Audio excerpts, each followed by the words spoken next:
Hi guys! Welcome sa aking channel. So kung bago ka sa video ito, please hit subscribe button para may update ka sa aking mga bagong video. So sa video ito, nandito tayo sa Mary Mediatrix All Grace Parish. Dito po yan sa may Lipa City, Batangas, Antipolo del Norte. So tara, samahan niyo po ako.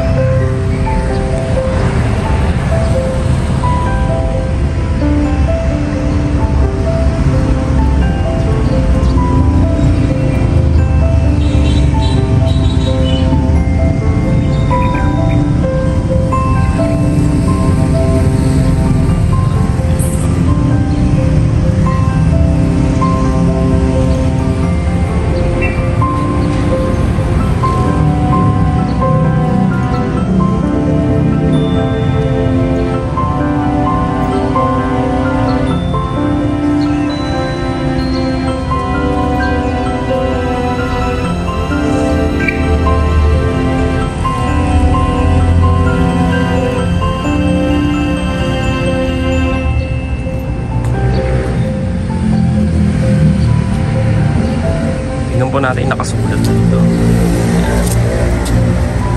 Ang muling pagkabuhay ni Jesus.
So bali nagigets ko na yung status. Dapat pala doon tayo pumasok muna. Kita nyo ba ako?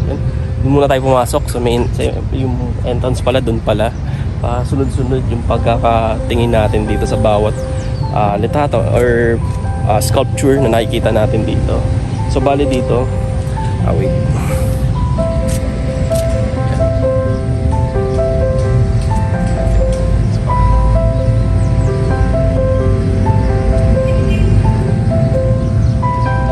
So gaya sabi ko, bali ano to, parang pinapakita dito yung pagpapako kay Jesus Christ. Kumbaga, kung doon tayo mag-start, yun yung end, yung nakikita natin, yung nakita natin kanina, yung pagkabuhay ni Jesus. So bali dito, kumbaga, ano natin yun eh, kumbaga kung napanood natin yung Passion of the Christ, na alam natin yun, nasaksihan natin yun yung naging buhay ni Lord Jesus Christ. So tignan pa natin, tapusin po natin.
So bale, nag-umpisa ang lahat sa huling hapunan, or sa English ay Last Supper. Last Supper. Then nagtapos nung sa Resurrected of Jesus Christ. Kumbaga, doon lang tayo nag-start, nagkamali lang. Kasi dito nag-end. Pero dito pala dapat yung umpisa. Kasi dito yung, parang pinaano dito, nandito yung entrance talaga ng simbahan. So tingnan natin tong kay Mama Mary. Yan. Kita niyo ba? Wait, papakita ko.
Bale, ito yung comfort room.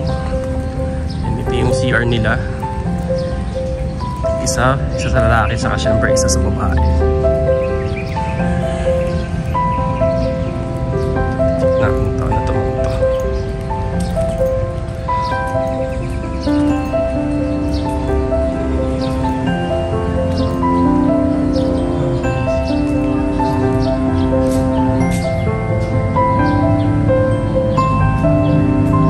Pasukin natin.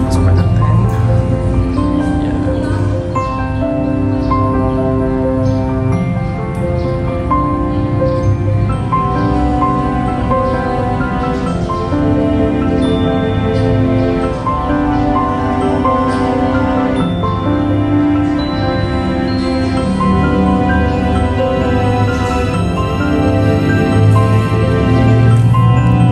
So bali guys, dito naman yung kung magsisindi kayo ng kandila, o alam niyo sa Baclacan, yung tigil 5 piso dito yan, bale magsisindi ng isindi yan. Nakita niyo, wait, pakita ko ulit sa inyo. So dyan, kung gusto niyo magsisindi ng kandila at magdasal, syempre tayo mga Katoliko, ginagawa natin yan. So dito po yung area na yun.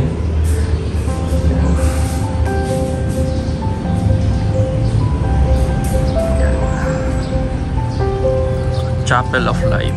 Yan.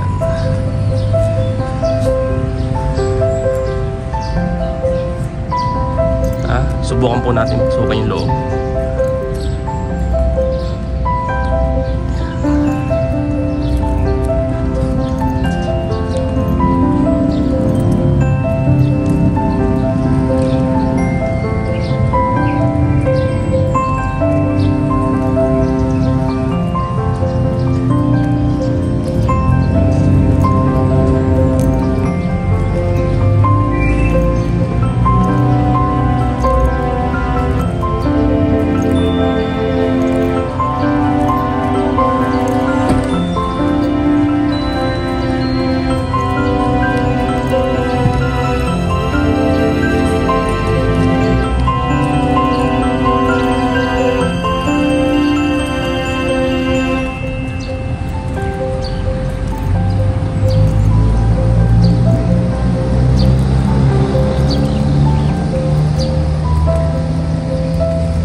Bale dito, ito yung mga, tingin ko ito yung mga kinasal sa lugar na to. Kumbaga magpapapasa sila ng picture, tapos tong simbahan ipopost yung mga couples na nagpakasal dito sa simbahan ito.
bali ito yung mga nag-acquire. Dito yung place nila.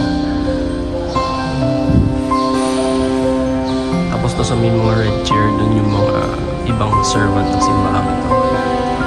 Tapos dito syempre sa gitna, ito yung kung saan uupo si Father, yung podium nila dito sa misa. Kapag may nag-i-speech si Father, dito siya pupwesto.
Sa bandang baba, ano nang hindi ako 100% sure, pero dito yung mga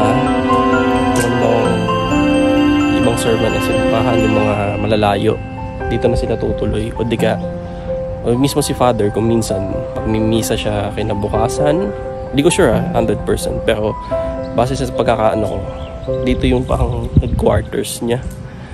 Kumbaga, yan siya mag-ready sa baba. Pati yung iba niyang mga kasama dito sa simbahan. Diyan sila mag-ready, diyan sila magpe-prepare ng sarili nila para sa misa na gaganapin dito sa simbahan na to. So check pa natin dito sa area to kung ano makikita natin. Oo, kita nyo. Yan.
So yun, naikot na natin yung buong simbahan.